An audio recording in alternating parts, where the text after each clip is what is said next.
Welcome back in my YouTube channel doctor S के शाह। मेरे YouTube channel doctor S के शाह में आप सभी को पुनः स्वागत है। आज मैं डिस्कस करने वाला हूं टैक्स स्लैब, क्योंकि जो फाइनेंशियल ईयर 25-26 का है, टैक्स का स्लैब रेट क्या है, कितना अपने लोग को रिबेट मिलती है इंडिविजुअल को, इस चीज को समझेंगे। और साथ ही साथ हम लोग इस बात को भी डिस्कशन करेंगे कि मार्जिनल रिलीफ किस सिचुएशन में मिलती है और मार्जिनल रिलीफ मैक्सिमम कितना मिल सकती है, जो अंडर सेक्शन 89 होती है और एक होती है अंडर सेक्शन 87A। आज दो सेक्शन पे हम लोग डिस्कस करेंगे और साथ ही साथ जो टैक्स की स्लैब रेट है उस पे भी हम लोग डिस्कशन करेंगे। तो चलते हैं, आप लोग स्टार्ट से लेकर एंड तक बने रहेंगे ताकि ईच एंड एवरी कॉन्सेप्ट पे हम लोग फोकस करने वाले हैं। क्या होता है 89, अंडर सेक्शन 89 क्या होती है टैक्सेशन में, अंडर सेक्शन 87A क्या होते हैं, इस चीजों को लास्ट में स्टडीज करेंगे।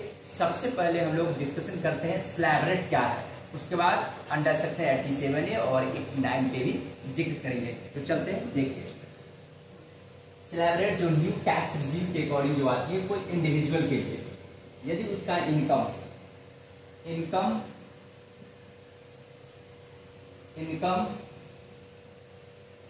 अप टू, इनकम कितना है, अप टू रुपीज 4 लाख, तो उसका टैक्स क्या होगा, नील बनेगा। दिखाई दे रहा ना, लिखे वो दिखाई दे रहा। उसके बाद क्या है 4 लाख टू 8 लाख, ठीक है। इनकम कहता है income up to 4 lakh to 8 lakh, ठीक है। तो इसका टैक्स की रेट होगी at the rate of 5%, at the rate of 5%, ठीक है। उसके बाद income up to 8 lakh to 12 lakh होगी, इसका टैक्स की रेट होगी एट द रेट ऑफ 10% होगी, यह है। उसके बाद यदि income up to 12 lakh to 16 lakh होगी, तो टैक्स की रेट होगी एट द रेट ऑफ 15%, ठीक है। फिर वही इनकम यदि 16 लाख टू 20 लाख हो, तो टैक्स की रेट हो जाएंगे आपको एट द रेट ऑफ 20%, ठीक है। फिर वही उसका income up to 20 lakh to 24 lakh होगा, ये हो जाएंगे, टैक्स की रेट हो जाएगा 25%, ठीक है।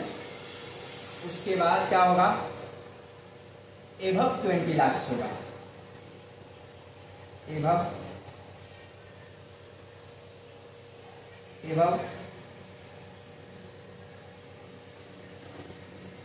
ठीक है।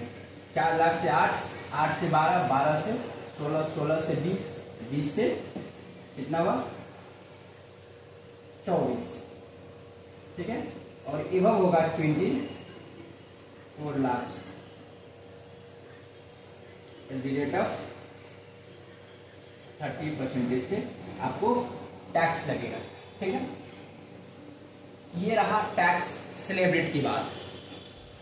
अब देखेंगे क्या होता है इनकम नोट, नोट में देखेंगे क्या कहता है नोट, इनकम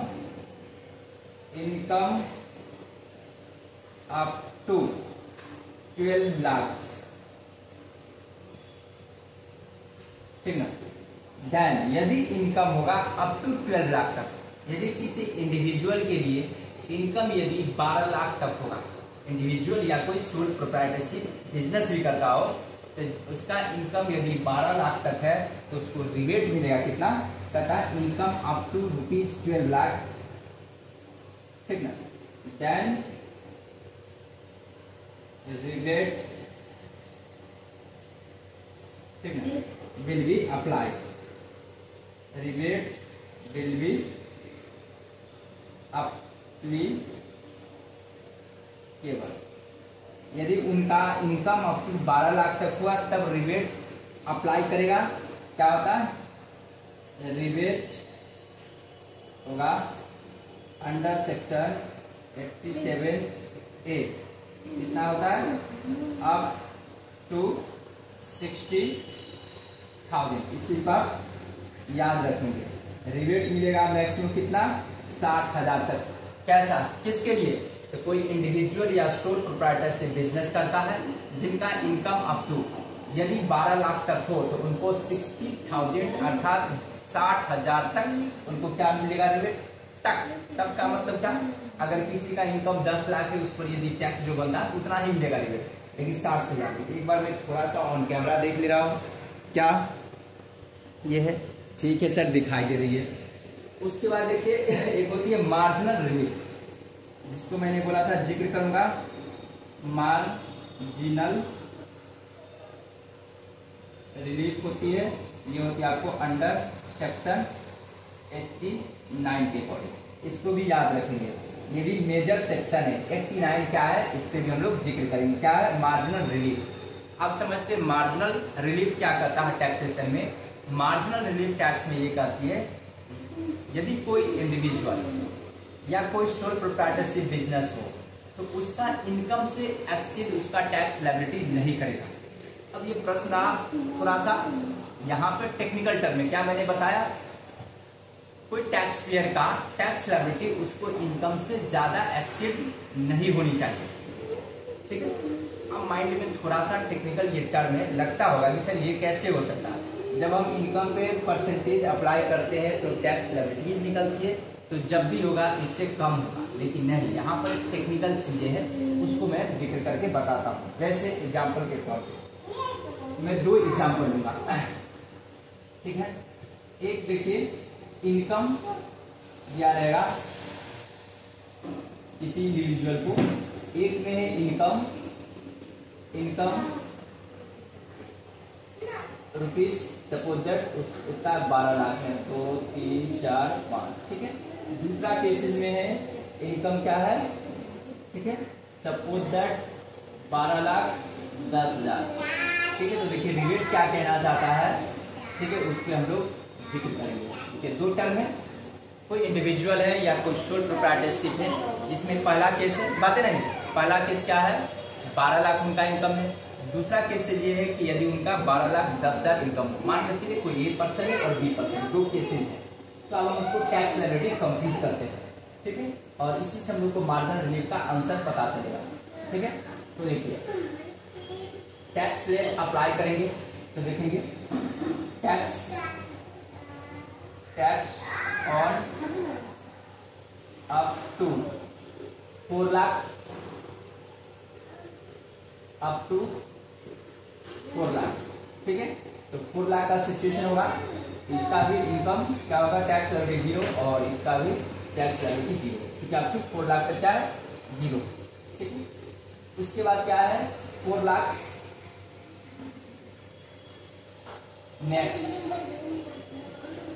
नेक्स्ट है 4 लाख टू 8 लाख।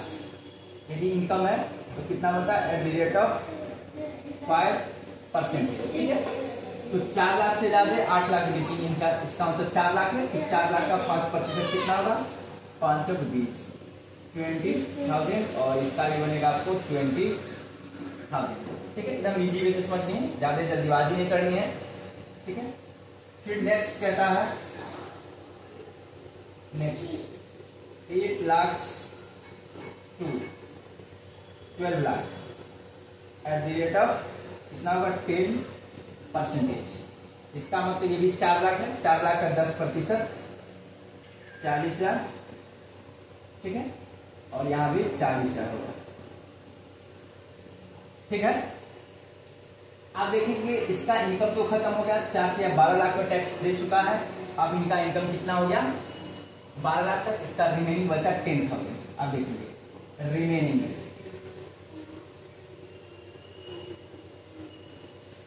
इनके लिए बचा है, कितना बचा है? 10,000 एट द रेट ऑफ कितना लगेगा 15% से टैक्स लगेगा। इसमें नहीं होगा तो जिसका तो लग चुका है, तो 10,000 का 15% ये हो जाएगा 1,500 रुपीज। ठीक है, अब इसको ऐड करता हूँ। यहाँ पे हो गया टोटल 60,000, यहाँ पे हो जाएगा 61,500।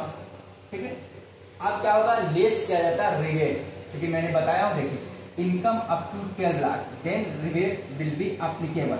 रिबेट अंडर सेक्शन 87 है अप टू ₹60,000, 60,000 तक मिलेगा। तो देखेंगे लेस करेंगे यहाँ से, less rebate under section 87A इसको मिलेगा, सिर्फ इसको मिलेगा, क्योंकि मैंने बताया था वैसा ही एसएससी को मिलेगा जिनका इनकम अप टू 12 लाख है, मतलब 12 लाख तक इनकम है, उसी को रिबेट मिलती है। ठीक है, तो यहाँ 60,000 मिलेगा रिबेट, और यहाँ पे रिबेट कुछ नहीं मिलेगा क्योंकि इनको 12 लाख 10,000 इनकम है, तो ये हो जाएगा नील। ठीक है, और ये हो जाएगा 61,500। ठीक है, ये हो गया टैक्स लायबिलिटी। ठीक है, अब देखिए, पहले समझिए, आप देखिए कितना बड़ा नाइंसाफी है इस पर्सन के साथ। यदि कोई राम, सपोज जिसका नाम है राम यदि वो इनकम अर्निंग करे 12 लाख रुपया तक, तो उनको टैक्स डिपार्टमेंट कहता है आपका टैक्स कितना बना, 0 रुपीज बना, जैसा कि आप देख लें।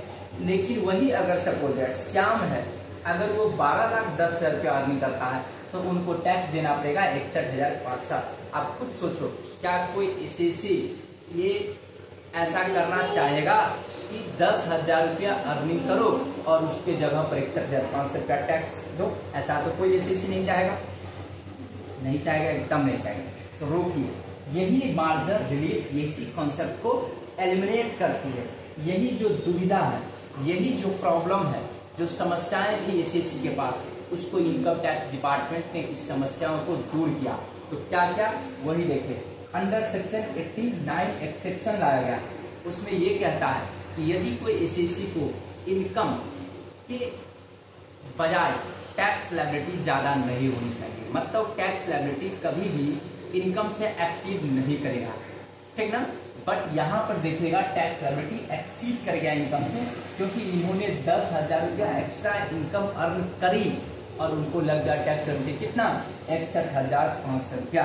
तो इसी दुविधा, इसी समस्याओं को दूर करने के लिए आपको मार्जिनल रिलीफ अंडर सेक्शन 89 में इनकम टैक्स डिपार्टमेंट क्या क्या इंट्रोड्यूस किया। तो देखिए क्या करता है मार्जिनल रिलीफ। अब यहाँ पर लेस किया जाएगा क्या चीज, जितना उन्होंने इनकम एक्स्ट्रा अर्न करी, यहाँ पर लेस किया जाएगा, लेस एक्स्ट्रा इनकम, जितना उन्होंने एक्स्ट्रा इनकम अर्न करी। एक्स्ट्रा इनकम कितना अर्न करी, तो 12 लाख से एक्स्ट्रा कितना, 10,000 रुपये एक्स्ट्रा इनकम उन्होंने अर्न की, तो 10,000 इसमें से लेस कर दिया जाएगा। ठीक है, इनको बचा 51,500 रुपये। ठीक है, ठीक है, तो इनके लिए क्या हो जाएगा, मार्जिनल रिलीफ मिलेगा। ये हो गया मार्जिनल रिलीफ, समझिएगा, अंडर सेक्शन 89। ठीक है, इसका मतलब उनको 51,500 रुपया मार्जिनल रिलीफ मिलेगा, और टैक्स लायबिलिटी कितना बनेगा, टैक्स पेबल, टैक्स पेबल कितना होगा, ओनली 10,000। क्यों, क्योंकि 61,500 रुपया बना, मैं ये भी लिख देता हूँ, 61,500 जो टैक्स निकला था, और उनको छूट मिलेगा marginal relief 51,500 is equal to 10,000 ही उनको टैक्स पे करनी पड़ेगी। इसका मतलब ये हुआ कि उन्होंने एक्स्ट्रा 10,000 इनकम अर्न करी, तो उनको उस पर टैक्स लायबिलिटी भी 10,000 बना। ये रहा मार्जिनल रिलीफ की कहानी और हमारा टैक्स स्लैब की कहानी। तो आई होप आपको ये वीडियोज अच्छा लगा होगा, आप लाइक करेंगे, शेयर करेंगे, और नेक्स्ट वीडियोज के लिए मेरे चैनल को सब्सक्राइब करेंगे। Okay, bye bye, have a nice day.